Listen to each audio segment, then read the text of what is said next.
Hello again. A bit more of a documentation on the THBC corruption issue. Now that you've been introduced to the trustees of THBC, I feel I need to tell you a bit more about them to put things into perspective.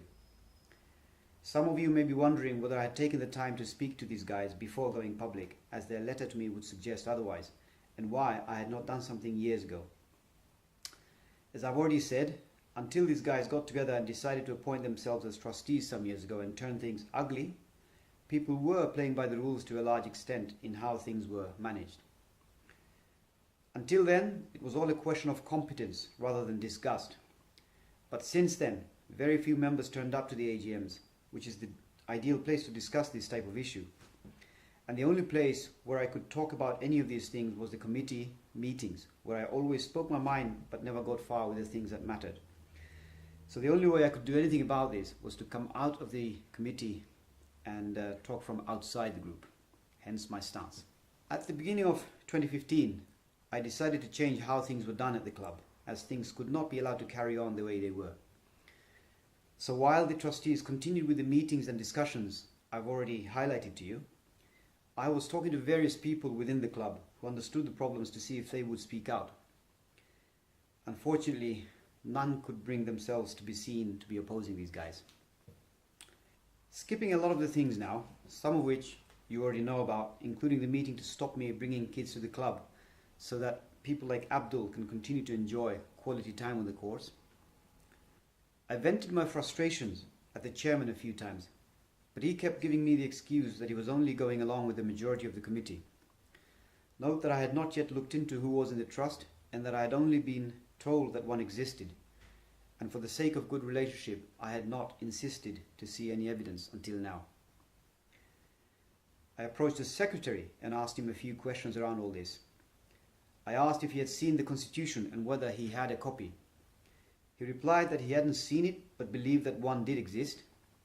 I asked as to why he had not pursued the question of the funding issue some years ago, to which he replied that he did not want to create a situation, so stayed quiet. I asked about his knowledge of the trust and who was in it, to which he was quite ambiguous and simply stated that it was more of a question of founding members. I told him that I wanted to ensure that things were done properly and reminded him that we had not held an AGM in 2014. I did not think that he was part of the trust and believed all that he said up to that point. Now I know that he is part of the trust, as they call it. There is no doubt in my mind that he was part of the conspiracy to sideline anyone that said anything they did not agree with. Silly me. Over the next week, they held their usual pre-AGM meeting to discuss who would be who and decided that there would be some changes, including the chairman. In previous years, I had been privy to these discussions, but this time I was not invited. Abdul later discussed the possibility of me staying on as treasurer, but I was not keen, and you know why. Within 2 weeks, we held the AGM, and I came along primarily to see if anyone else had the courage to say anything in the way of how things are managed. One person conjured up the courage and asked who could nominate officers, to which the usual reply was given by the chairman that only the executive committee, in quotes, gets to nominate, which by the way is not the same committee that was now to be dissolved and would be re-elected on the basis of the nominations by only them. The executive committee, of course, was referring to the trustees and their cronies. In other words, nothing really changes. An ex-councillor simply murmured that he had not heard of such a committee before that is not dissolved at the AGM. Nobody else, including a current councillor, dared to back him up, but simply listened to the words. What else was anyone to do? If anyone else had said anything more, they would simply have been ignored and ended up like me. So the only choice is to remain quiet and play badminton as best they can.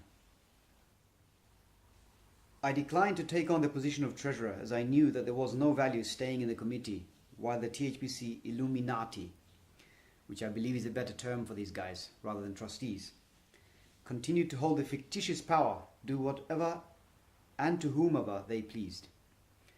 Note that I was still part of the notional executive committee in quotes until the meeting from which emanated the letter I showed you.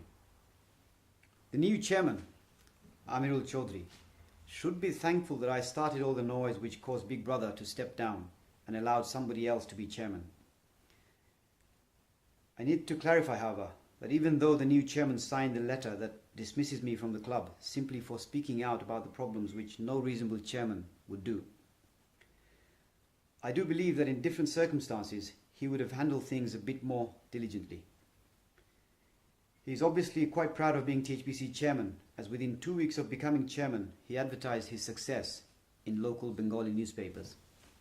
For as long as these guys remain the THBC Illuminati, nobody is safe and can speak their mind. However, as he is now the chairman, I hope that others would join me and put pressure on him to do what a chairman is supposed to do, which is to ensure that proper procedures are followed in accordance to a fair constitution in running a voluntary organisation, as the current procedures are simply criminal.